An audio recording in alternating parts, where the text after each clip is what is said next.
Hello everyone, मैं रमन कुमार अध्यक्ष स्वागत करता हूं आप सभी का अपने यूट्यूब चैनल पर। दोस्तों, आज की चर्चा का विषय है पोस्ट ऑफिस गाइड पार्ट 2। ये एक थ्योरी क्लास है। इससे पहले हम लोग प्रीवियस ईयर क्वेश्चंस जो कि पीओ गाइड पार्ट 2 से पूछे गए थे, उनको हम लोग दो वीडियोस में यानी कि दो पार्ट्स में हम लोग कवर कर चुके हैं। तो जितने भी लास्ट ईयर के एग्जाम्स जो कि 2019 और 2020 में 2019 और 2020 में हुए थे, उनके क्वेश्चंस को हम लोग कवर कर चुके हैं। और अभी चल रहा है हमारा थ्योरी सेक्शन, यानी कि हम लोग अभी थ्योरी करेंगे पीओ गाइड पार्ट 2 की, और नेक्स्ट करेंगे हम लोग फिर उसके बाद में इम्पोर्टेंट एमसीक्यूज जो कि पीओ गाइड पार्ट 2 से बन सकते हैं, उनको कवर करेंगे। तो आज की चर्चा में सबसे पहले देखते हैं सेक्शन 1 को। सेक्शन 1 का नाम क्या है? सेक्शन 1 का नाम है जनरल। नेक्स्ट डिस्क्लेमर, हल्का सा डिस्क्लेमर ये है कि इस वीडियो को बनाते समय पूरी सतर्कता बरती गई है। फिर भी कोई गलती होती है तो आपके विचार सुझाव सुधार हेतु आमंत्रित हैं। नेक्स्ट सेक्शन 1 का नाम है जनरल। सेक्शन 1 में क्लॉज कितने हैं? टोटल हैं 1 से 5 तक, और एक क्लॉज का सब सेक्शन भी है, उसको भी डिस्कस कर लेंगे। फिलहाल क्लॉज नंबर 1 से 5 तक सेक्शन 1 में, और सेक्शन 1 का नाम है जनरल। और इस तरीके से भी प्रश्न पूछे गए थे कि सेक्शन 1 का नाम क्या है, या इस तरीके से भी पूछा जा सकता है कि ये जो जनरल है, यानी कि जिस सेक्शन का नाम जनरल है वो कौन सा सेक्शन है। इस तरीके से भी प्रश्न पूछे गए थे लास्ट ईयर के एग्जाम में। तो सेक्शन के नंबर और सेक्शन के नाम कम से कम याद रखने हैं, और पॉसिबल हो सके तो क्लॉज नंबर कहाँ से कहाँ तक है ये भी हम लोग याद रख सकते हैं। तो क्लॉज नंबर 1 से 5 तक सेक्शन 1 में, जिसका नाम है जनरल, जिसे सामान्य कहते हैं। और क्लॉज नंबर 1 का नाम, ये तो प्रश्न कई बार पूछे जाते हैं, मोस्टली 1-2 प्रश्न तो पूछे ही जाते हैं हर एक सर्कल में।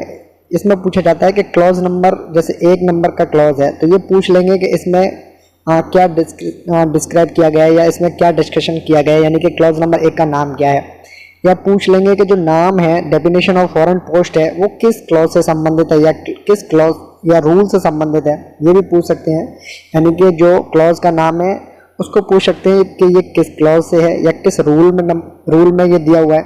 या पूछ सकते हैं कि ये जो रूल नंबर है 1, उसमें उसका नाम क्या है, या उसमें क्या डिस्कस किया गया है। तो ये भी प्रश्न पूछे गए थे। तो क्लॉज नंबर 1 का नाम डेफिनेशन ऑफ फॉरेन पोस्ट, इसी तरीके से याद रखना है, इसमें हिंदी करने की कोई जरूरत नहीं है। क्लॉज नंबर 2 का नाम categories of foreign post articles. Clause number 3 में UPU universal postal union. Clause number 4 में कंट्रीज इन यूपीयू, यानी कि जो यूनिवर्सल पोस्टल यूनियन में कितने मेंबर हैं उनको बताया गया है। नेक्स्ट क्लॉज नंबर 4A, यानी कि क्लॉज नंबर 4 का ही हिस्सा है 4A, और उसका नाम है एशियन पैसिफिक पोस्टल यूनियन। और क्लॉज नंबर 5 का नाम है general applicability of the inland regulations, यानी कि जितने भी इनलैंड के जो रूल्स हैं वो किस तरीके से एप्लीकेबल होते हैं, किस तरीके से अप्लाई किए जाते हैं, उनको बताया हुआ है। तो नेक्स्ट सबसे पहले जानते हैं कि डेफिनेशन ऑफ फॉरेन पोस्ट की डेफिनेशन में क्या है। तो वे पोस्टल सर्विसेज जो इनलैंड पोस्ट की परिभाषा में नहीं आती हैं, वो सभी फॉरेन पोस्ट की परिभाषा में आती हैं। ये एक सिंपल सी डेफिनेशन है इसकी।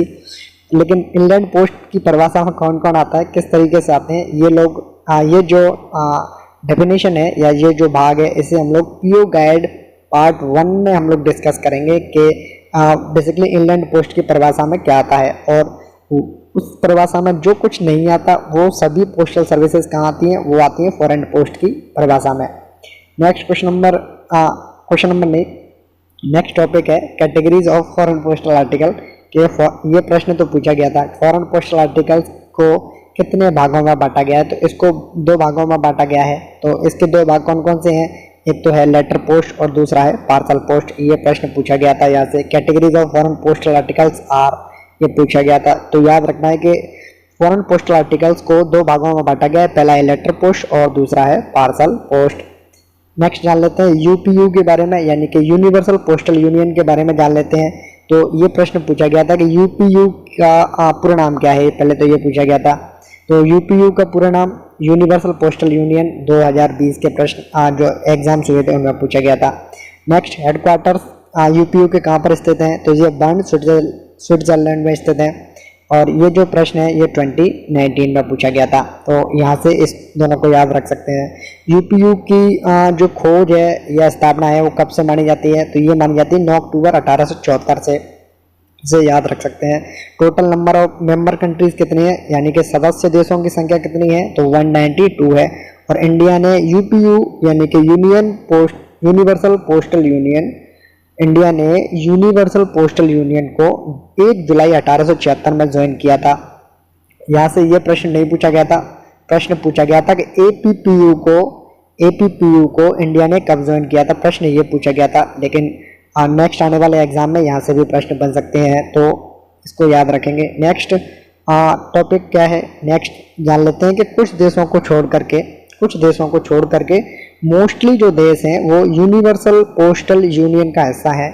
और ये जो मेंबर कंट्रीज है 192 सदस्य देश हैं वो, तो इनके बीच में जो समझौते हैं उनके अकॉर्डिंग जो डाक का आदान प्रदान है वो उसी तरीके से होता है। पार्सल पोस्ट समझौता जिन देशों के बीच में है वो डाक का आदान प्रदान करते हैं, वहीं जो देश यूपीयू का हिस्सा नहीं है वो अलग से समझौता करके इन सेवाओं का लाभ लेते हैं।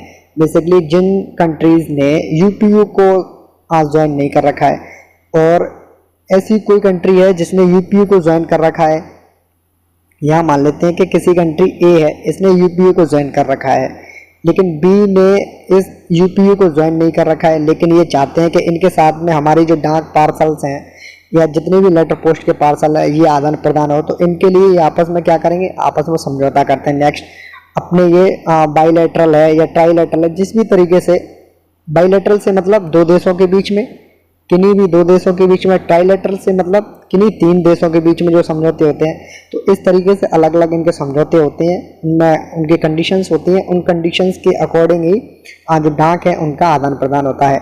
और जो इंश्योर्ड लेटर्स हैं उनका आदान प्रदान भी यूपीयू देशों के बीच में होता है, यानी कि जिन देशों ने यूपीयू को ज्वाइन कर रखा है उनके बीच में इंश्योर्ड आर्टिकल्स का लेन देन चलता रहता है, आदान प्रदान होता रहता है। और मनी ऑर्डर, पोस्टल ऑर्डर और सीओडी कैश ऑन डिलीवरी वस्तुओं का जो आदान प्रदान है वो बाइलेटरल जो समझौते हैं, बाइलेटरल द्विपक्षीय समझौते हैं, उनके अकॉर्डिंग या उनके आधार पर दो देशों के बीच में किया जाता है।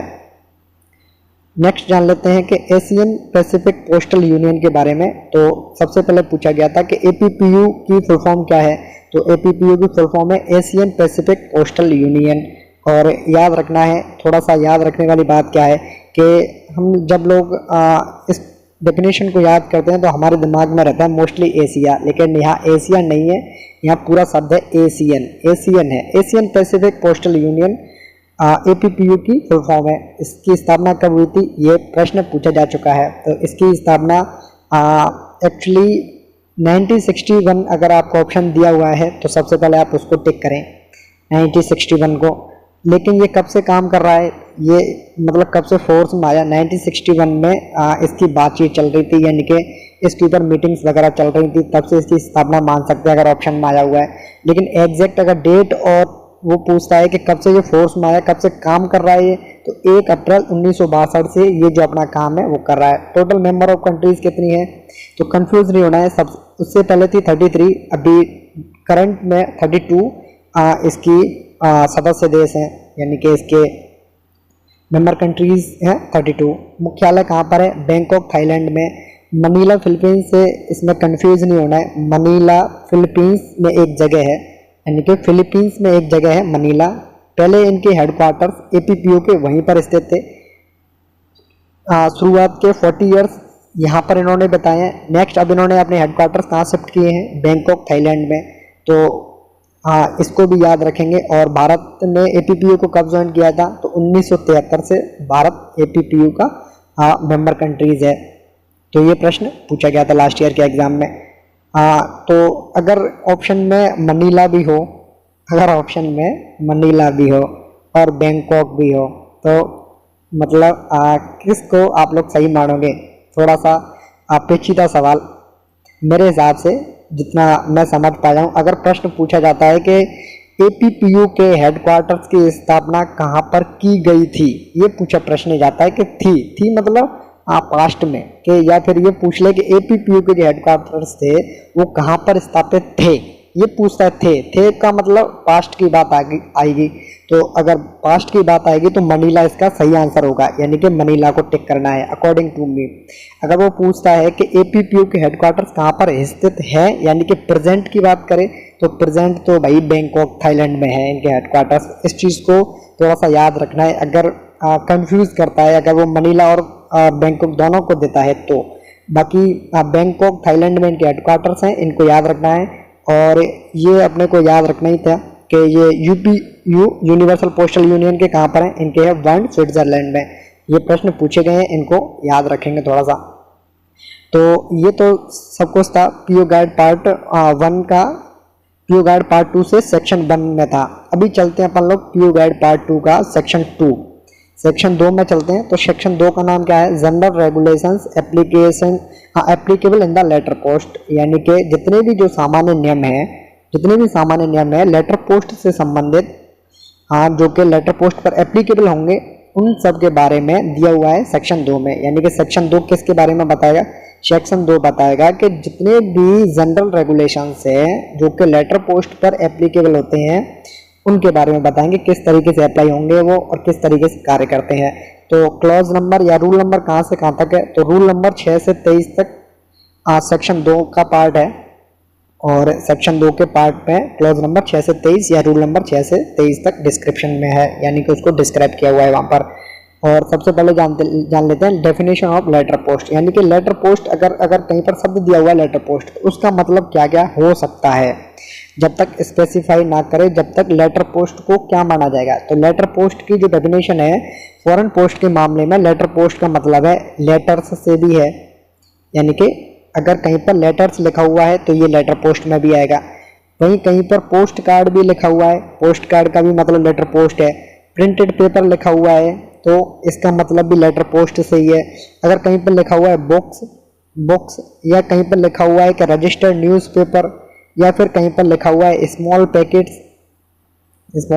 लिखा हुआ है, या कहीं पर लिखा हुआ है ब्लाइंड लिटरेचर पैकेट, ये जो इतने सर्विसेज हैं ये सारी लेटर पोस्ट के अंतर्गत आती है। तो लेटर पोस्ट के अंतर्गत कौन कौन सी services, letter, post card, printed paper. और प्रिंटेड पेपर में कौन कौन सी, बुक्स भी हो सकती हैं और रजिस्टर्ड न्यूज़पेपर हो सकते हैं, और स्मॉल पैकेट के साथ साथ में blind literature packet letter post की डेफिनेशन में आते हैं। और बाकी के जो पार्ट है वो किस में आएंगे, वो आएंगे सभी पार्सल पोस्ट में। तो जब पार्सल पोस्ट को करेंगे तब बता देंगे कि वहाँ पर पार्सल पोस्ट की डेफिनेशन में कौन कौन आता है। फिलहाल लेटर पोस्ट की डेफिनेशन में इतने सर्विसेज आती हैं। नेक्स्ट जान लेते हैं कि अगर किसी आर्टिकल को फॉरेन कंट्रीज़ के लिए जाना हो, इंडिया से बाहर के लिए जाना हो, तो उन पर जो पोस्टेज की रेट्स हैं वो क्या लगेंगी। तो विदेश डाक पर पोस्टेज चार्ज में सबसे पहले तो लगेगा सरफेस पोस्टेज, और जहाँ पर एप्लीकेबल होगा, जहाँ पर ज़रूरी होगा, वहाँ पर क्या क्या लगेगा भाई, वहाँ पर अन्य शुल्क, अन्य चार्जेस क्या लगेंगे। एक तो एयर सरचार्ज है, हवाई सरचार्ज है, और कुछ जैसे किसी ने रजिस्ट्रेशन करवाया किसी ने पंजीकृत करवाई कोई डाक, तो उसका भी अलग से चार्ज, इंश्योर करवाई तो उसके लिए अलग से चार्ज, यानी कि सरफेस चार्ज के अलावा एयर सरचार्ज और विशेष सेवाओं में पंजीकरण और बीमित आदि आते हैं। और वहीं एयरमेल का पोस्ट कार्ड है कोई, या एरोग्राम है, तो एरोग्राम का मतलब बाई एयर हो गया, एयरमेल का पोस्ट कार्ड है मतलब ये भी बाई एयर ही जाएगा। तो इन पर जो संयुक्त शुल्क है, यानी कि जो कंबाइंड शुल्क है, वो पोस्टेज के साथ साथ में एयर सरचार्ज तो फिक्स है कि लगना ही है, क्योंकि ये बाई एयर जाएंगे, और बाई एयर जाएंगे तो एयर सरचार्ज का लगना फिक्स्ड हो गया, ये तो डेफिनेट हो गया कि ये तो लगना ही लगना है। पोस्टेज के साथ साथ में एयर सरचार्ज उन पर निश्चित हो गया। किन पर हो गया, एयर मेल के पोस्ट कार्ड पर और एरोग्राम पर। अगर किसी कोई व्यक्ति है, उनको रजिस्टर्ड लेटर भेजना है, अगर वो चाहते हैं कि उनका बाई एयर जाएगा, तो बाई एयर जाएगा तो उनको हवाई चार्जेस उनको देने होंगे। अगर वो चाहते हैं कि नॉर्मल तरीके से जाए तो वहाँ पर एयर सरचार्ज उन पर नहीं लगेगा, उन पर सिर्फ और सिर्फ सरफेस पोस्टेज ही लगेगी। सरफेस पोस्टेज के साथ साथ में उन पर रजिस्ट्रेशन का शुल्क लगेगा। नेक्स्ट जान लेते हैं कि लेटर पोस्ट के किसी आर्टिकल वर्ग के लिए सतही पोस्टेज दर सभी गंतव्यों के लिए समान होती है, कुछ पड़ोसी देशों को छोड़कर जिन पर इनलैंड पोस्टेज की दर लागू है। यानी कि जो लेटर पोस्ट हैं, लेटर पोस्ट की डेफिनेशन में बहुत कुछ आता है। क्या क्या आता है, लेटर है और पोस्ट कार्ड भी है, और उसमें प्रिंटेड पेपर्स भी हैं, और उसमें रजिस्टर्ड न्यूज़पेपर भी है और उसमें स्मॉल पैकेट्स भी हैं। ये सब कुछ किस में आता है? लेटर पोस्ट में आता है। तो लेटर पोस्ट का अगर कोई भी आर्टिकल है, इनमें से कोई भी आर्टिकल है, तो उन पर जो सरफेस पोस्टेज की जो दर है, यानी कि जो सरफेस पोस्टेज का जो भी चार्ज है वो सभी के लिए एक समान है। यानी कि अगर किसी को जाना हो अमेरिका जाना हो किसी आर्टिकल को, या किसी आर्टिकल को जाना हो मान लेते हैं ब्राज़ील जाना हो, या किसी को मान लेते हैं साउथ अफ्रीका जाना हो, इनके लिए जो सरफेस पोस्टेज चार्ज है वो तो सभी गंतव्यों के लिए एक समान है, यानी कि सभी डेस्टिनेशन कंट्रीज के लिए एक समान है। लेकिन हमारे कुछ पड़ोसी देश हैं, 6-7 पड़ोसी देश हैं, तो उन पर जो पोस्टेज चार्ज लगेगा वो इनलैंड पोस्ट का चार्ज लगता है। उन पर फॉरेन पोस्ट वाला चार्ज थोड़ा सा नहीं लगता है। उनको छूट दी गई है पड़ोसी होने के नाते कि आप लोगों से इनलैंड पोस्टेज की रेट्स हम लोग लेंगे। और वहीं पंजीकरण है, रजिस्ट्रेशन है, इंश्योर्ड है, या एडवाइस ऑफ डिलीवरी है, पावती है, या पोस्टिंग का प्रमाण पत्र यानी कि सर्टिफिकेट ऑफ पोस्टिंग है, या लेट फीस है, ये जो सभी चार्जेस हैं ये सब पर एक जैसे लगते हैं। यानी कि रजिस्ट्रेशन शुल्क, इंश्योर्ड शुल्क, एडवाइस ऑफ डिलीवरी का शुल्क, सर्टिफिकेट ऑफ पोस्टिंग का शुल्क, लेट फीस जैसे सभी सेवाओं की दर सभी पर एक समान होती है। वहीं एयर सरचार्ज यानी कि एयर सरचार्ज और संयुक्त एयर मेल चार्ज गंतव्यों के अनुसार बदलती रहती है। यानी कि अगर किसी को हवाई चार्ज से जाना हो, यानी बाई एयर किसी आर्टिकल को जाना हो, तो उन पर एयर सरचार्ज लगेगा। तो एयर सरचार्ज है, या जो कंबाइंड एयर मेल का जो चार्ज है उन पर चार्ज बदलता रहेगा। यानी कि उनके लिए अमेरिका भेजना है किसी आर्टिकल को तो वहाँ अलग चार्जेस हैं, साउथ अफ्रीका भेजोगे तो वहाँ के लिए अलग है, क्योंकि जो दूरी होगी उसके अकॉर्डिंग चलेंगे। तो इन पर जो डेस्टिनेशन ऑफ द कंट्री है उसके अकॉर्डिंग जो रेट्स हैं वो बदलती रहेंगी। सिंपल सी बात ये है। लेकिन वही पंजीकरण, इंश्योर्ड, इंश्योरेंस की, एडवाइस ऑफ डिलीवरी की, सर्टिफिकेट ऑफ पोस्टिंग की और लेट फीस की सभी से जो चार्जेस हैं, यानी कि किसी भी देश के लिए आर्टिकल जाता है उनसे सभी से एक जैसे ही चार्ज लिए जाते हैं। पोस्टेज शुल्क, विशेष शुल्क और एयर सरचार्ज को भेजने वाले को रिफंड किया जाता है जब सेवाओं को निलंबित किया जाता है। बेसिकली ये है कि अगर किसी को अमेरिका कोई आर्टिकल भेजना है, अमेरिका किसी आर्टिकल को भेजना है और हमारी जो सर्विसेज हैं अमेरिका के लिए किसी भी कारणवश, जैसे अभी कोविड-19 चल रहा है, उस कारणवश अगर सस्पेंड की जाती हैं या किसी अन्य कारणवश या किसी इमरजेंसी की वजह से हम लोग इन अपनी जो सर्विसेज हैं इनको सस्पेंड करते हैं, निलंबित करते हैं, तो उस केस में पोस्टेज शुल्क, विशेष शुल्क और एयर सरचार्ज इनको रिफंड किया जाएगा जो भी सेंडर होगा उसके लिए।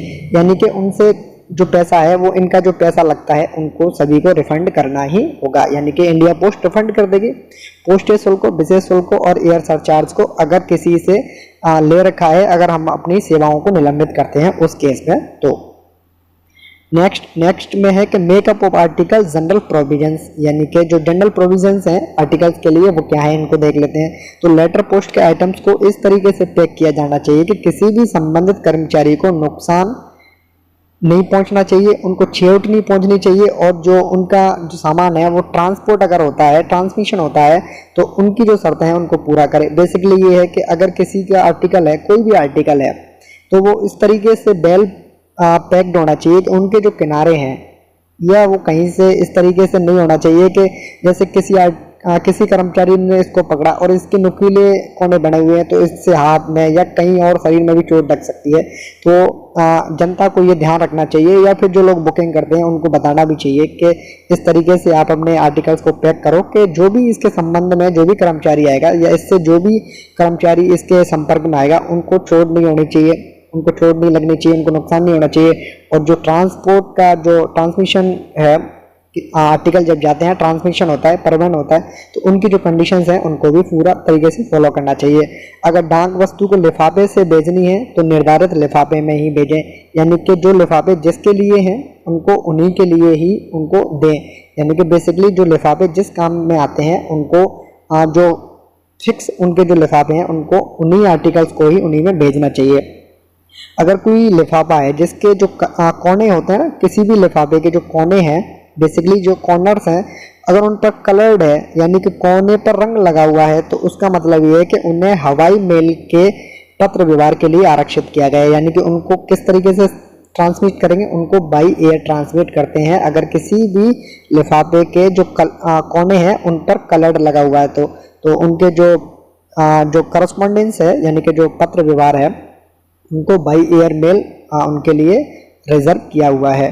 तो कांच की वस्तु हो या कोई फ्रेजाइल वस्तु है, नाजुक वस्तु है, या धातु के बक्से हैं, लकड़ी या प्लास्टिक के मजबूत कवर में जिसमें अब पेपर या लकड़ी की वस्तु जिसे डाक वस्तु को सुरक्षित किया जा सके रखनी चाहिए। बेसिकली ये है कि अगर किसी की कोई कांच का सामान है तो उसको इस तरीके से पैक करना चाहिए कि या तो इधर मतलब साइड में या फिर चारों साइड में इनके में कागज कोई लगा दे, पेपर लगा दे, या लकड़ी की कोई वस्तु लगा दे, या कोई मेटल की ऐसी चीज लगा दे कि अगर इसको ट्रांसमिट करें या इसके ऊपर कोई सामान रखें या कोई डांग इसके ऊपर रखें या ये नीचे नीचे दब जाए तो उस समय ये कांच की जो वस्तु है या जो नाजुक वस्तु इसमें जो रखी हुई है वो टूटनी नहीं चाहिए।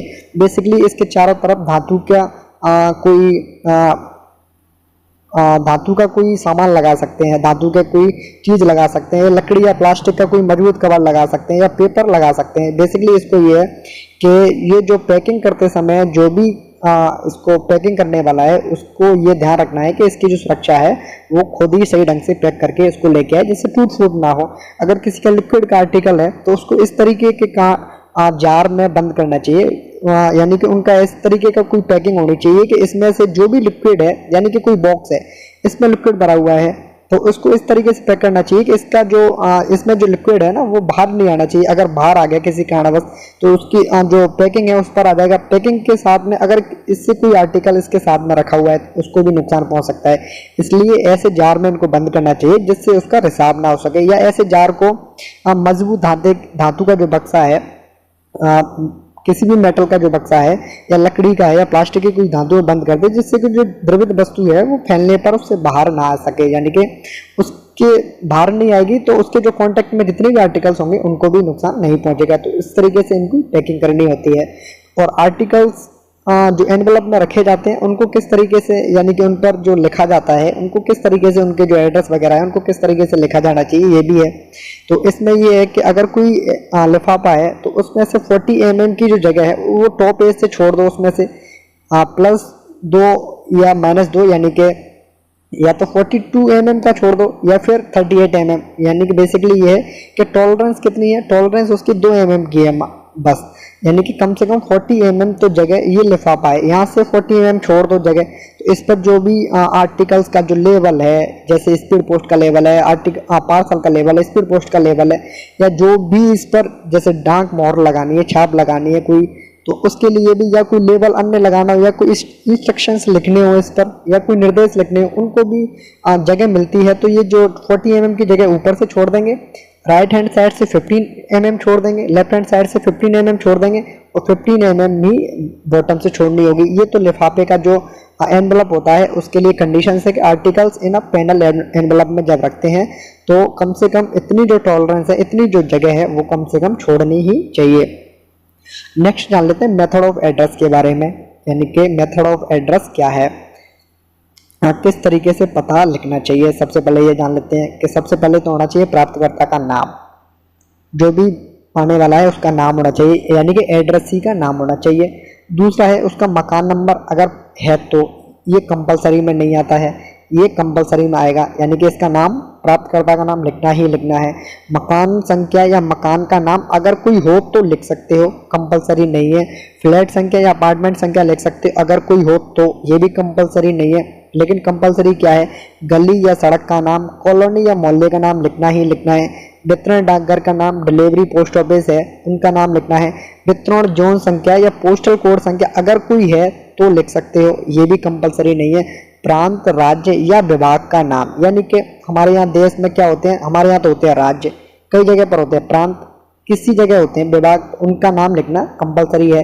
देश का नाम लिखना भी कंपलसरी है। तो यहाँ से एक प्रश्न पूछा गया था लास्ट ईयर के एग्जाम में, शायद 2019 का प्रश्न था, उसमें पूछा गया था कि फॉरेन पोस्ट के मामले में मेथड ऑफ एड्रेस लिखते समय क्या नहीं लिखना चाहिए। तो उसमें ऑप्शन 3 ऑप्शन अलग अलग दिए हुए थे, उसमें देश का नाम भी था, देश का नाम लिख सकते हैं कि नहीं लिख सकते, बिल्कुल लिख सकते हैं।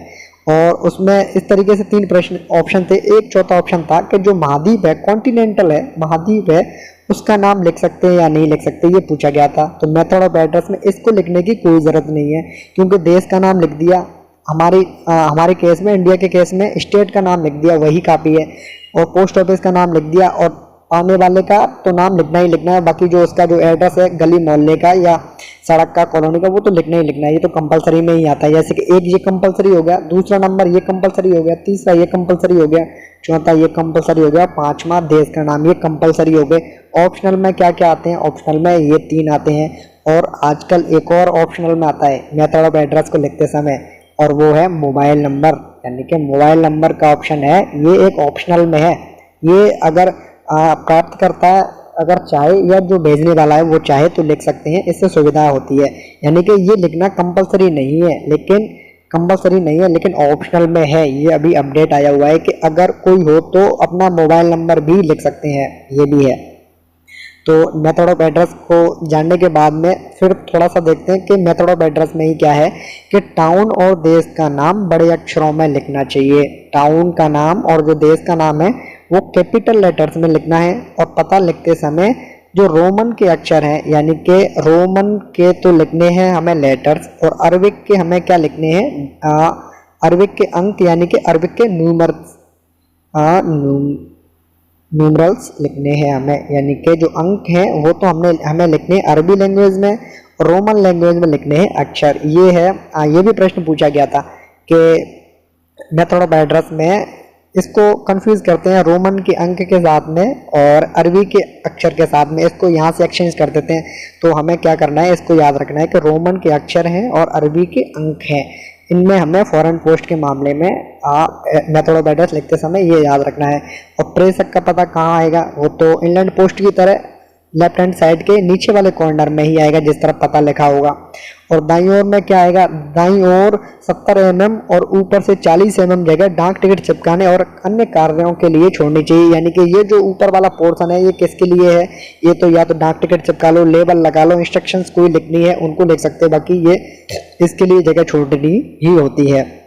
बेसिकली पूछेगा कि पोस्टेज कहाँ चिपकानी है, पोस्टेज चिपकानी है अपने को राइट हैंड साइड में टॉप कॉर्नर पर, और सेंटर का एड्रेस कहाँ आएगा, लेफ्ट हैंड साइड में, और ये आएगा नीचे की तरफ, बॉटम में आएगा, बॉटम में। तो ये थोड़ा सा हमें याद रखना है। नेक्स्ट जान लेते हैं, अगर कोई पंजीकृत डाक वस्तु पोस्ट बॉक्स के लिए भेजी जाती है तो भारतीय डाक विभाग उसके वितरण वापसी या वितरण न होने के लिए जिम्मेदार नहीं है। बेसिकली ये है कि अगर कोई रजिस्टर्ड आर्टिकल है, पोस्ट बॉक्स के नाम से हम लोगों ने इंडिया से बुक कर दिया बाहर के देशों के लिए, कि हमने उस पर लिख दिया पोस्ट बॉक्स का नंबर ये है, ये हमने लिख के और उसको भेज दिया। तो अगर ये बट गया, अगर कोई ये आर्टिकल है रजिस्टर्ड आर्टिकल पोस्ट बॉक्स के नाम से हमने भेज दिया, इंडिया पोस्ट की तरफ से भेजा गया है, अगर ये डिलीवर्ड हो गया अच्छी बात है, कोई दिक्कत नहीं है, लौट के आया इंडिया पोस्ट की कोई गारंटी नहीं, वापसी आया तो भी नहीं, अनडिलीवर्ड हुआ तो भी जिम्मेदारी नहीं है, और वितरण हो गया तो इसकी भी जिम्मेदारी नहीं है। मतलब ये है कि भारतीय डाक विभाग उसके वितरण वापसी या वितरण ना होने के लिए जिम्मेदार नहीं होता है। और नेक्स्ट जान लेते हैं manner of pre payment of postage के। अगर प्री पेमेंट करना है पोस्टेज का तो उसको किस तरीके से कर सकते हैं, नेक्स्ट इसके बारे में जानते हैं। तो विदेश डाक पर, यानी कि जो फॉरेन पोस्ट है उस पर अगर हमें पोस्टेज का भुगतान करना है तो उसे किस तरीके से कर सकते हैं। बेसिकली अगर किसी ने कहा कि हमें पोस्टेज का भुगतान करना है, बेसिकली ये है कि अगर किसी ने कोई आर्टिकल बुक कराया, सपोज कर लेते हैं कि उसके आर्टिकल के लगे 100 रुपये, 100 रुपये लगते हैं। अगर वो चाहते हैं कि बाई कैश इसको दे दें 100 रुपीज़ को, कोई बात नहीं, अच्छी बात है, दे दो। अगर कोई चाहता है कि पोस्टेज का भुगतान है, जो डाक बार का भुगतान है, वो किस तरीके से और कर सकते हैं, और क्या ऑप्शंस हैं डाक बार के भुगतान के लिए, तो वो किस तरीके से कर सकते हैं। या तो उन पर डाक टिकट चिपका सकते हैं, या जो फ्रैंकिंग मशीन होती है उसकी छाप से कर सकते हैं, या जो पोस्टल स्टेशनरी है उसके भुगतान से भी जो डाक बार का भुगतान है उसको कर सकते हैं। तो बड़े शहरों में अगर अनरजिस्टर्ड आर्टिकल्स हैं कितने 500 पैकेट, और छोटे शहरों में 250 पैकेट्स हैं। अगर कोई व्यक्ति एक ही समय पर इनको पोस्ट करने आता है तो उस केस में पूर्व भुगतान नगद रूप में करने वाले लोगों को पोस्टेज दी जाती है। यानी कि प्री पेमेंट ऑफ पोस्टेज किन लोगों को दी जाएगी, अगर कोई व्यक्ति एक समय में बड़े शहरों में अनरजिस्टर्ड आर्टिकल्स को 500 पैकेट और छोटे शहरों में 250 पैकेटों को पोस्ट करता है, तो उस केस में पूर्व भुगतान नगद रूप में करने वाले लोगों को पोस्टेज दी जाती है। नेक्स्ट क्या है, नेक्स्ट जानते हैं कि पंजीकृत डाक वस्तु के लिए डाक टिकट के पूर्व भुगतान की नकदी भी कुछ महत्वपूर्ण डाकघरों में प्राधिकृत की गई है। यानी कि जो रजिस्टर्ड आर्टिकल होते हैं उनके लिए डाक टिकट का जो पूर्व भुगतान है, डाक टिकट का, डाक बार का जितना भी पूर्व भुगतान है, उनको कैश में भी कर सकते हैं। उसके लिए कुछ ऑथराइज पोस्ट ऑफिस को चुना गया है। कहने का मतलब ये है कि कुछ ही पोस्ट ऑफिस में ये सारे कार्य होते हैं। पंजीकृत अखबार के लिए डाक टिकट के पूर्व भुगतान हेतु नकदी स्वीकार करने की अनुमति भी दी गई है। और अखबारी पैकेट पर पंजीकरण संख्या, यानी कि जो न्यूज़पेपर के बंडल होते हैं उन पर रजिस्ट्रेशन नंबर है उसको लिखना अनिवार्य है। ये एक लाइन याद रखने वाली है। नेक्स्ट जान लेते हैं कि जिन पोस्ट कार्ड पर पोस्टेज स्टैंप्स या फ्रैंकिंग मशीन की जो छाप है वो पत्ते वाले भाग की ओर ना होने की बजाय पीछे की ओर हो, तो उन पर ये जो पोस्टेज स्टैंप्स है, ये जो फ्रैंकिंग मशीन है, तो ऐसे आर्टिकल्स को माना जाएगा अनपेड। अनपेड का मतलब ये है कि अगर कोई आर्टिकल है, पोस्ट कार्ड का कोई आर्टिकल है और इस पर इस साइड में लिखा हुआ है पता, इसके जो पीछे की तरफ अगर कोई व्यक्ति इसके पीछे की ओर, यानी कि जिस तरफ एड्रेस लिखा हुआ है भेजने वाले का और पाने वाले का, अगर एड्रेस लिखा हुआ है तो उसके दूसरी ओर अगर कोई व्यक्ति पोस्टेज स्टैंप्स या फ्रैंकिंग मशीन के छाप को लगा दे तो ऐसे आर्टिकल्स को माना जाएगा अनपेड, यानी कि इनका भुगतान ही नहीं किया गया, इनको इस तरीके से ट्रीटमेंट किया जाता है। तो और नेक्स्ट यहाँ से प्रश्न लास्ट ईयर के एग्जाम में पूछा गया था कि पोर्ट पाई एक वर्ड है फॉरेन पोस्ट में, पोर्ट पाई, जैसे हम लोग पोर्ट पाई प्रोनाउंस कर सकते हैं, तो इसका इंग्लिश में मीन्स होता है पोस्टेज पेड हो गई है। यानी कि अगर किसी आर्टिकल पर लिख दिया पोर्ट पाई तो इसका मतलब हो गया कि उसकी जो पोस्टेज है वो पेड हो गई है।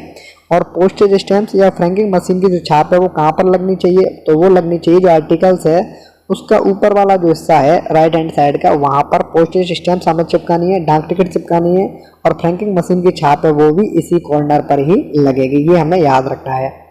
नेक्स्ट जान लेते हैं कि आर्टिकल्स, अगर कोई आर्टिकल्स बोट शिप्स पर यानी कि जो जहाज वगैरह होते हैं वहाँ पर पोस्टेड करे कोई व्यक्ति, यानी कि उनको कहीं किसी व्यक्ति को वहाँ सुविधा होती है अपने आर्टिकल को पोस्ट करने की, तो उससे संबंधित नियम क्या है, तो उससे संबंधित नियम है कि अगर कोई शिप या जहाज भारतीय पोर्ट पर रुका हुआ है, इंडियन पोर्ट पर रखा हुआ है, तो उस दौरान डाक वस्तु पर भारतीय पोस्टेज स्टैंप्स ही लगाकर पोस्ट करना चाहिए। यानी कि उन पर क्या लगाना है, एक जो भारतीय पोस्टेज की जो स्टैंप्स होती है कि इंडियन पोस्टेज की जो स्टैंप्स होती है उसको लगाना है, उसको इम्प्रेस करना है, उसको एक तरीके से कह सकते हैं कि ठोकना है, उसको भारतीय पोस्टेज स्टैंप्स को लगाकर ही पोस्ट करना है। और इसके अलावा डाक वस्तु पोस्ट करते समय जिस देश का शिप, जहाज या डाक पेटी है, यानी कि शिप भी हो सकता है, वो जहाज भी हो सकता है, या फिर किसी जहाज में डाक पेटी भी होती है तो डाक पेटी भी हो सकती है, तो उस केस में उस देश की पोस्टेज स्टैंप्स लगाकर भी पोस्ट कर सकते हैं। यानी कि जिस देश का जहाज होगा, जिस देश की शिप होगी, जिस देश की डाक पेटी होगी, उस देश की जो पोस्टेज स्टैंप्स है वो भी लगाकर हम लोग पोस्ट कर सकते हैं।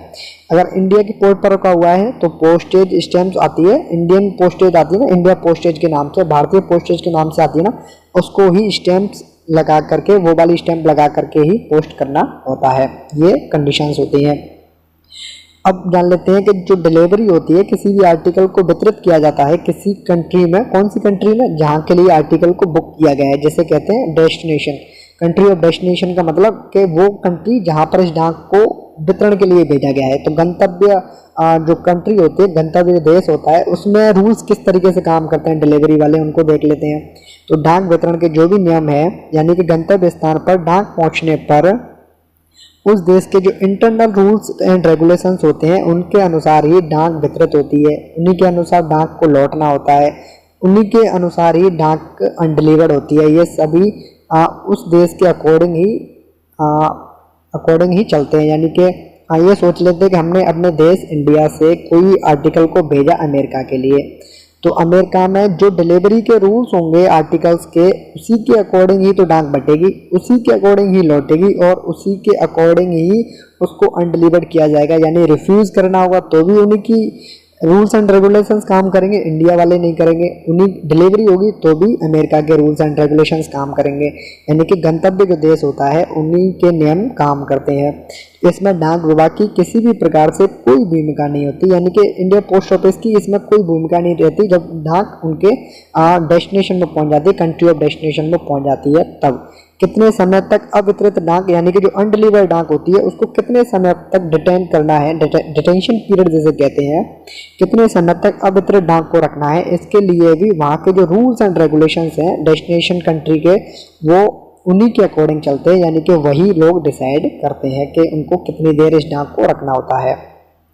नेक्स्ट जान लेते हैं instructions regarding disposal of outward foreign articles in the event of non delivery, यानी कि अगर किसी डाक की नॉन डिलीवरी होती है, अगर वितरण नहीं हो पाता है तो उनका जो डिस्पोजल है वो किस तरीके से होता है, उनको देख लेते हैं। The sender of a foreign article can instruct bye means of a note on the address side of the article in a language known in the country of the destination that it should not be redirected, यानी कि ये है कि अगर किसी ने India से कोई आर्टिकल भेजा और आर्टिकल भेजा अमेरिका के लिए, अगर वो लोग चाहे, यानी कि जो भेजने वाला है वो चाहे कि ये जो आर्टिकल है उसको उस कंट्री में से रीडायरेक्ट नहीं होना चाहिए, यानी कि अमेरिका इसको रीडायरेक्ट नहीं करे, तो इसके लिए किसी भी जो आर्टिकल है उसके पीछे एक नोट कहते हैं, नोट से मतलब कोई अपना मैसेज इस पर लिखेंगे, और मैसेज किस लैंग्वेज में लिखना है, अमेरिका के लिए भेजेंगे तो अमेरिका में जो लैंग्वेज जानी जाती है वहाँ जो लोग समझते हैं उस लैंग्वेज में एक नोट लिखेंगे, उस नोट को उस आर्टिकल के साथ में पंच करेंगे, उस आर्टिकल के साथ में भेजेंगे, और उस पर ये इंस्ट्रक्ट करेगा वो व्यक्ति, सेंडर ये इंस्ट्रक्ट करेगा, भेजने वाला ये लिखेगा कि ये जो आर्टिकल है इसे रीडायरेक्ट नहीं करना है। कब तक रीडायरेक्ट नहीं करना है, या इस आर्टिकल को अगर डिलीवरी नहीं होती है तो कब तक इस आर्टिकल को रखना है, तो इसके लिए जो सेंडर है वो इंस्ट्रक्ट कर सकता है, यानी कि similarly he may instruct that in the event of non-delivery the article should be returned to him after a stipulated period, यानी कि ये है कि अगर किसी ने आर्टिकल भेजा इस व्यक्ति ने, तो ये इसके पीछे नोट्स लगाएगा कि इस आर्टिकल को रीडायरेक्ट नहीं करना है। कब तक, जैसे इस व्यक्ति ने कहा इस आर्टिकल को 10 दिन तक अपने पास में रखो, इसको 10 दिन बाद ही मुझे रिटर्न करना है, या इसी को रीडायरेक्ट करना है 10 दिनों बाद, इस व्यक्ति ने ये बोला। लेकिन अमेरिका में कोई डाक गई, मान लेते हैं ये डाक अमेरिका में गई, इस व्यक्ति ने कहा कि मेरी जो डाक है इसको 10 दिन तक आप लोग अमेरिका में रखो, इसने ये कहा, इसने नोट लगा दिया, या इसको मेरे को 10 दिन बाद लौटाना है। अमेरिका कहेगा कि मेरे यहाँ तो रूल्स एंड रेगुलेशंस है कि मैं तो 7 दिन ही रख सकता हूँ किसी भी आर्टिकल को नॉन डिलीवरी के केस में, तो इनकी जो बात है वो बात मानी जाएगी। ये सिर्फ और सिर्फ मैसेज कर सकते हैं, रिक्वेस्ट कर सकते हैं, लेकिन रूल्स एंड रेगुलेशंस में चलेगी किनकी, चलेगी तो डेस्टिनेशन कंट्री की ही। लेकिन ये लोग क्या कर सकते हैं, ये लोग अपने इंस्ट्रक्ट कर सकते हैं, ये लोग एज ए रिक्वेस्ट एक नोट भेज सकते हैं। कौन भेज सकता है, जो सेंडर ऑफ फॉरेन आर्टिकल होता है, यानी कि जो भेजने वाला व्यक्ति होता है वो। अब देख लेते हैं कि withdrawal from post and alteration of the address, इसको जान लेते हैं। तो भारत से विदेश डाक वस्तु भेजने वाले और इन देशों को जो संघ का हिस्सा नहीं है उनको यह अधिकार है कि डाक वितरण से पहले डाक वस्तु को वापस मंगवाना और उस पते को बदलने का अधिकार है। बेसिकली ये है कि अगर किसी व्यक्ति को किसी ने ए नाम के व्यक्ति ने बी नाम के व्यक्ति को डाक भेजी, वो चाहते हैं कि इस आर्टिकल को मेरे लिए वापस मंगवाया जाए, तो इसके लिए वो एक एड्रेस लिखेंगे पोस्ट ऑफिस में, यानी कि जिस बुकिंग ऑफिस से, इंडिया की जिस ऑफिस से बुकिंग करेंगे वहाँ पर एक फॉर्म देंगे भर के। फॉर्म भरने के बाद में ये रिक्वेस्ट करेंगे कि मेरी जो डाक है उसको मेरे पास लौटा के लाओ, तो इसे बोलते हैं विड्रॉल फ्रॉम द पोस्ट। या ये चाहे कि इस बी व्यक्ति की बजाय मेरी डाक है सी व्यक्ति को डिलीवर होनी चाहिए, तो ये जो अल्ट्रेशन ऑफ द एड्रेस है, एड्रेस में जो बदलाव है ये भी कर सकते हैं। तो इसके लिए भी क्या करना होगा, इसके लिए भी एक जो निर्धारित फॉर्म है वो भर के उनको जमा करवाना होता है। साधारणतः यह निवेदन सतही माध्यम से भेजे जाते हैं, लेकिन प्रेषक की इच्छा से इसे हवाई या टेलीग्राफ के माध्यम से भी भेजा जा सकता है। इसके लिए उन्हें निर्धारित शुल्क देना होगा। बेसिकली ये कि जो एप्लीकेशन फॉर्म है जो सेंडर भर के देता है उस जो रिक्वेस्ट फॉर्म है या जो उनका एप्लीकेशन फॉर्म है उनको भेजते तो इनलैंड से ही है, सरफेस के माध्यम से ही भेजते हैं, सतही माध्यम से भेजते हैं। लेकिन सेंडर ये कहता है कि मैं तो पैसे दूंगा आपको, जो भी चार्जेस है मैं तो उन शुल्क को दूंगा, आप मेरे जो एप्लीकेशन है उसको हवाई माध्यम से भेजो या टेलीग्राम माध्यम से भेजो तो भेज सकते हैं। उसके लिए जो भी प्रिस्क्राइब्ड फी है, निर्धारित शुल्क है, वो सेंडर पोस्ट ऑफिस को जमा कराएगा। किसको? इंडिया पोस्ट को जमा कराएगा। इंडिया पोस्ट से ही ये जो वस्तु है वो भेजी जा सकती है। यानी कि इंडिया पोस्ट से मैं यानी कि जिस डाकघर से ये आर्टिकल जो बुक हुआ है उसी डाकघर में ही ये एप्लीकेशन लगानी होती है। ये है सिंपल सी बात। लेकिन किन देशों के बीच में है ये? तो कंडीशन दे रखी है कि जो देश संघ का हिस्सा है, संघ से नहीं, जो लोग यूनियन का हिस्सा है, यूनिवर्सल पोस्टल यूनियन है, APPU है, एशियन पैसिफिक पोस्टल यूनियन है, इनका जो हिस्सा है उन्हीं कंट्रीज के मामले में ये सारी अधिकार उनको है, सेंडर को। नेक्स्ट जान लेते हैं period of detention and warehousing charges के बारे में कि इसको कितनी देर तक रख सकते हैं। इफ द एड्रेसी ऑफ, यानी कि अगर कोई एड्रेसी है कोई, एक केस है कि एन ऑर्डिनरी और वैल्यूएबल फॉरेन पैकेट का, if the addressee of any ordinary और वैल्यूएबल फॉरेन पैकेट और बैग ऑफ प्रिंटेड पेपर, यानी कि या तो प्रिंटेड पेपर का फॉरेन प्रिंटेड पेपर का कोई बैग है या कोई पैकेट है, या मान लेते हैं कोई BPP है, ठीक है। इसके केस में दूसरा है कि इनवर्ड फॉरेन स्मॉल पैकेट, एक ये केस है। यानी कि केस कौन कौन से हैं? केस दो हैं, एनी ऑर्डिनरी और वैल्यूएबल फॉरेन पैकेट है, या तो कोई साधारण फॉरेन पैकेट है या कोई वैल्यूएबल का फॉरेन पैकेट है, या है प्रिंटेड पेपर वाला, या मान लेते हैं कि स्मॉल पैकेट का केस है। तो उस केस में अगर डाक की डिलीवरी नहीं हो पाती है तो 7 दिन, कौन से 7 दिन? Take delivery of it within 7 days following the date of its first presentation. यानी कि जैसे ये है कि ये आर्टिकल को भेजा गया, ये पहुंच गया डिलीवरी ऑफिस में। डिलीवरी ऑफिस में जिस दिन पहुंचा उसमें इसको मान लेते हैं कि इस दिन से इसकी डिलीवरी स्टार्ट हो गई, इस दिन को छोड़ने के बाद में या तो इस दिन को मान लेते हैं प्रेजेंटेशन वाला दिन, फर्स्ट प्रेजेंटेशन दिन मान लेते हैं इसको, या इंटीमेशन वाला दिन मान लेते हैं इस वाले दिन को जहां पर ये पहुंचा है। तो इस दिन को छोड़ने के बाद में 7 days, यानी कि within 7 days following the date of its first presentation और the date of the delivery to him or his accredited agent. यानी कि अगर किसी व्यक्ति की डाक है, उसने अपॉइंटमेंट कर रखा है अपने किसी एजेंट को, या तो इस व्यक्ति के लिए भेजो फर्स्ट प्रेजेंटेशन, या इंटीमेशन होता है कि मेरी कोई डाक पहुंच गई, उनको सूचना पहुंचानी है बेसिकली, या तो इस व्यक्ति को पहुंचाओ, या ये जो व्यक्ति है इसने जो एजेंट रखा हुआ है अपना, इसको पहुंचाना है।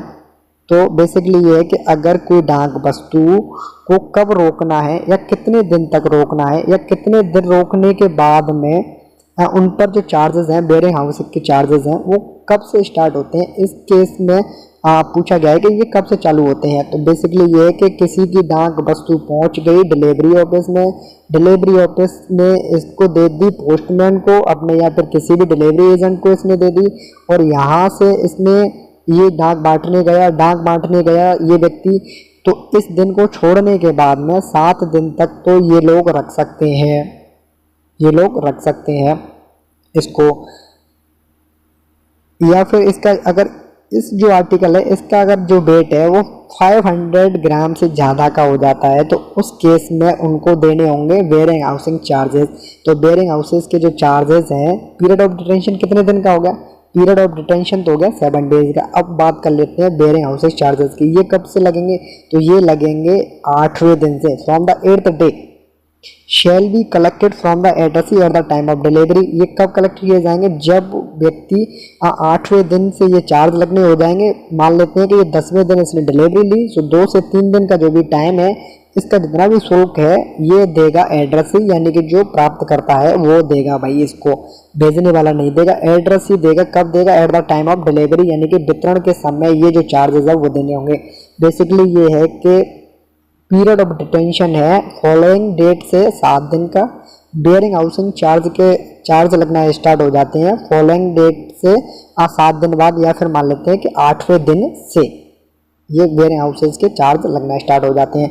दूसरा केस क्या है, दूसरे केस में क्या है कि अगर किसी आर्टिकल पर लिखा हुआ है पोस्ट रेजिडेंट लिखा हुआ है, if the above article address post resident, तो and are not taken delivery of within 7 days following the date of arrival in the office of delivery, यानी कि ऑफिस में पहुंच गया, वितरण डाकघर में पहुंच गया, लेकिन इसकी डिलीवरी नहीं हो पा रही। कब तक नहीं हो पा रही?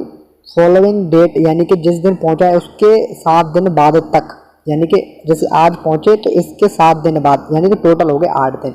8 दिन के भीतर इसकी डिलीवरी नहीं हो पा रही और उस पर लिखा हुआ है क्या, पोस्ट अरेस्टेंट लिखा हुआ है।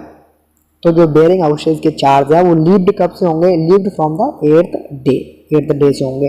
Article address post resident except valuable article destined in the office of delivery for a period not exceeding 1 month, यानी कि अगर किसी आर्टिकल जो कि किसका है, बीपीपी का आर्टिकल है, वैल्यूएबल का आर्टिकल है और वो डिलीवरी ऑफिस में पहुंच जाता है, तो उसके लिए कितना टाइम पीरियड है, उसके लिए है 1 month। वैल्यूएबल आर्टिकल्स नॉट एक्सी, हाँ बिल्कुल ठीक है। Valuable article address post resident are retain in the office to which they are address only for 7 days, यानी कि इसमें यहाँ पर एक्सेप्ट है, यानी कि इसमें ये है कि article address post resident except valuable, यानी कि वैल्यूएबल के आर्टिकल को छोड़ने के बाद जितने भी आर्टिकल बचेंगे उनको तो 1 month तक रख लेंगे, उनके लिए पोस्ट एंड सब अगेन में ये है कि अगर किसी आर्टिकल पर लिखा हुआ है पोस्ट रेजिडेंट, अगर किसी आर्टिकल पर लिखा हुआ है पोस्ट रेजिडेंट तो 7 दिन तक तो डिलीवरी नहीं हो रही, कोई दिक्कत नहीं, पीरियड ऑफ डिटेंशन हो गया। बेयरिंग हाउसेज के चार्जेस कब से लीव्ड हो गए, 8वें दिन से हो गए, लेकिन कब तक रख सकते हैं इसको, 1 month, इससे ज़्यादा तो रख ही नहीं सकते। अगर वैल्यूएबल का अगर कोई आर्टिकल है तो उसको सिर्फ और सिर्फ कितने दिन के लिए रख सकते हैं, भले ही उस पर लिखा हुआ है पोस्ट रेजिडेंट, कोई दिक्कत नहीं, लिखा रहने दो, सिर्फ और सिर्फ 7 दिन ही रख सकते हैं। ये भी प्रश्न पूछे गए थे नेक्स्ट ईयर के एग्जाम में, लास्ट ईयर के जो एग्जाम दिए थे उन्होंने पूछा गया था। अगर कोई अनडिलीवर्ड आर्टिकल है, postal article of which the addressee has refused or after the notice omitted to take delivery within the period of specified in the notice, और बेसिकली ये है कि अगर कोई पोस्टल आर्टिकल अनडिलीवर्ड है, अगर address ने रिफ्यूज कर दिया या फिर is known to have gone away from the India without leaving instructions at the post office as to reduction of the correspondence, यानी कि वो ये भी लिख कर नहीं गया कि हम लोग इंडिया से बाहर जा रहे हैं या वो व्यक्ति खत्म हो गया, मर चुका है, and there is no person to whom the article should properly be delivered is not detain in the office of delivery, यानी कि अगर कोई ऐसा व्यक्ति जो कि लेने से मना करते या जो इंडिया में से बाहर गया लेकिन ये कह के नहीं गया कि मैं कब आऊँगा या किस तरीके से आऊँगा, वो छोड़ के ही चला गया या वो एक्सपायर हो गया, ख़त्म हो गया, और उसने कोई आर्टिकल अपने कोई व्यक्ति को इसके लिए डिलीवर्ड आर्टिकल के लिए, यानी कि अगर कोई आर्टिकल आया तो उसने अपना कोई एजेंट नहीं बना रखा है, no person to whom the article should be delivered, यानी कि ऐसे आर्टिकल्स को डिलीवर नहीं करना है और डिटेन भी नहीं करना है, किसमें, ऑफिस ऑफ द डिलीवरी में डिटेन भी नहीं कर सकते हैं। Next got it.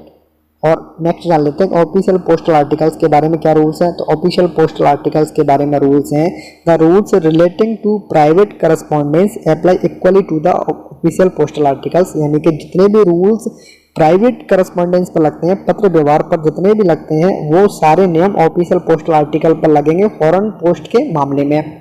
In particular it should be noted that the taxing of postage on unpaid or underpaid official corresponding will be at the same rate for private correspondence, यानी कि अगर कोई ऑफिशियल पोस्टल आर्टिकल है, official postal article अगर उसका भुगतान अधूरा है या फिर उसका भुगतान बिल्कुल भी नहीं हुआ है, या तो वो अनपेड है या अंडरपेड है, तो उस केस में भी उन पर जब जो चार्ज लगेंगे ना, जो चार्ज लगेगा, जो भी टैक्स लगेगा, वो भी सेम लगेंगे जो प्राइवेट लोगों पर लगते हैं, वो भी वही चार्जेस ऑफिशियल पोस्टल आर्टिकल्स पर लगेंगे। Service stamps can not be used for prepaying outward official foreign mail but the postage due on inward foreign mail address to the government officer can not be paid by means of the service stamps, यानी कि जो service stamps हैं उनको use नहीं ले सकते हैं postage के भुगतान के लिए, बिल्कुल ये है, इस लाइन में ये लिखा हुआ है।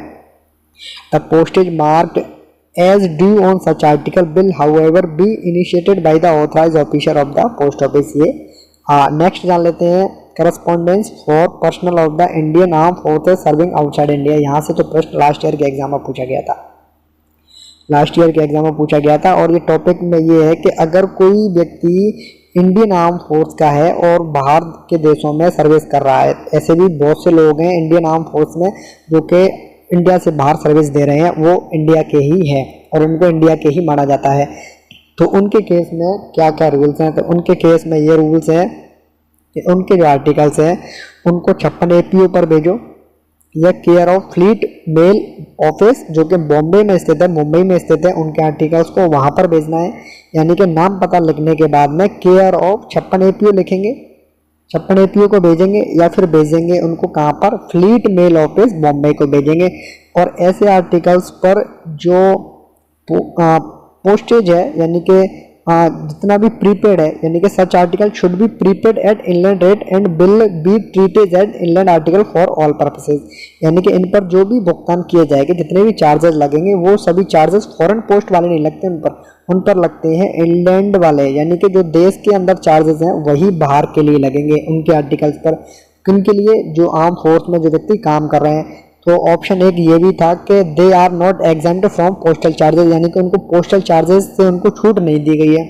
तो वहाँ पर पूछा गया था कि अगर कोई व्यक्ति बाहर काम कर रहा है, वो भी आर्म फोर्स का है, इंडियन आर्म फोर्स का है, और बाहर के देशों में काम कर रहा है, तो उनमें से ये पूछा गया था कि 4 ऑप्शंस दिए गए थे, इसमें ये पूछा गया था कि कौन सा स्टेटमेंट गलत है। तो वहाँ पर दिया हुआ था कि they are exempt from postal charges, यही ऑप्शन लास्ट मतलब गलत था। तो मतलब वहाँ पूछा गया था कि कौन सा कथन गलत है, तो 3 ऑप्शन तो इनमें से थे। चौथा ऑप्शन ये था कि they are exempt from postal charges, basically ये कि उनको पोस्टल चार्जेस से छूट नहीं दी जाती, यानी कि उनको पोस्टल चार्जेस है वो पे करने ही होते हैं। नेक्स्ट, फिलहाल इसमें से 2 से 3 जो आर्टिकल्स हैं, 2 से 3 जो आर्टिकल्स हैं, यानी कि 2 से 3 जो क्लॉजेज हैं या जो रूल्स हैं पार्ट 2 से, यानी कि सेक्शन 2 के 2-3 क्लॉज जो छूट चुके हैं उनको करेंगे हम लोग एक सेपरेट वीडियो में। और फिलहाल इसी नोट पर इस वीडियो को करते हैं हम एंड। ये है अंत इस वीडियो का। धन्यवाद।